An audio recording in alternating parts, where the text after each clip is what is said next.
Uh,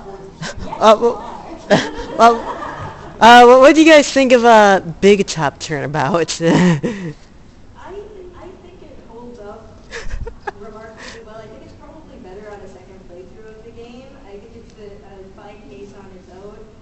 In the middle of Justice for All, when you're like, where's Edgeworth? What happened to Edgeworth? It can feel a little bit like, I'm trying to get through this so I can unlock Edgeworth. It's the definition of a filler case. Yeah, like it was cute Case and all, but 3 in just about every game.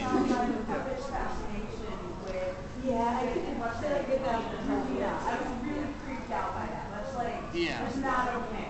Yeah, There's way too much of an age gap between I think those. Regina in the second piece of investigation. We are getting a little short on time. Any final notes? And I know there was a request to have a bit of a photo shoot Yeah, at then the you end want of. to, So,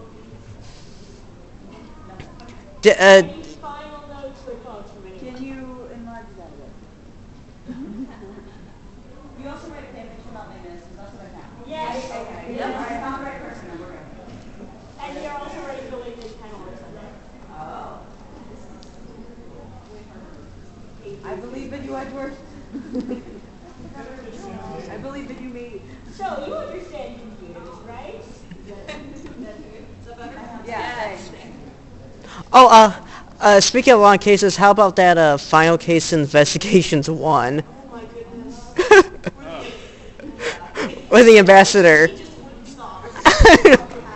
I personally think that one seemed almost like it was a counteraction to like my main problem with Apollo Justice was that the final case in that one seemed like you barely had to do anything in that case, where it's just like the final confrontation with Kristoff was like literally present 2 pieces of evidence and then press a button on whether you win or lose. It seemed like it was the they decided to I think that was very intentional because the third case with Garnon is turning, wanting to just finish it and have it over with and let Flavia go cry in a corner because you don't have the evidence. And then you get the jury system and it makes everything better. It makes everything easy.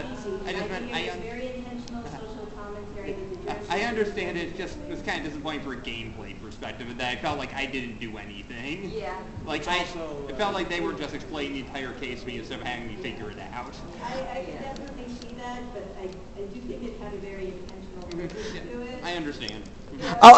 And how about that villain motivation for Kristoff? It's like, I killed him because he chose Phoenix over me. It's actually, especially with the retcon with the Black Psyche mob, it makes Kristoff much more interesting. But it wasn't just that. He didn't like Phoenix anyways because he saw Phoenix as a threat to order, which is really interesting. And also not unjustified. Yeah, like you were gonna ask earlier who my favorite villain is in my life. My favorite villain is Kristoff. Just because I find him like the most terrifying. It's like what he's capable of. I can't choose a favorite villain because, like, I'm like, Kristoff is terrible, and then I'm like, McGann. Oh, yeah, but Adalia. Dahlia's a demon. It's piercing about Kristoff. I have this thought that when he mentioned the Black Cyclops, it's the idea that Kristoff's breakdown was probably the result of forcing a Black Cyclops off. That he literally went insane. Because you're not supposed to force those off. Well, in the case of Athena, they uncovered the truth and she got her memory back from the actual events. One funny thing to note about the last case of Ace Investigations, in contrast to the final case of Ace Attorney Investigations 2, the villain of the first last case, he basically throws diplomatic immunity as you. He doesn't have to do anything. You just shut up. In Ace Attorney Investigations 2, the villain of that case actually uses proper logic to defeat all of your arguments rather than bullshitting. He's really good.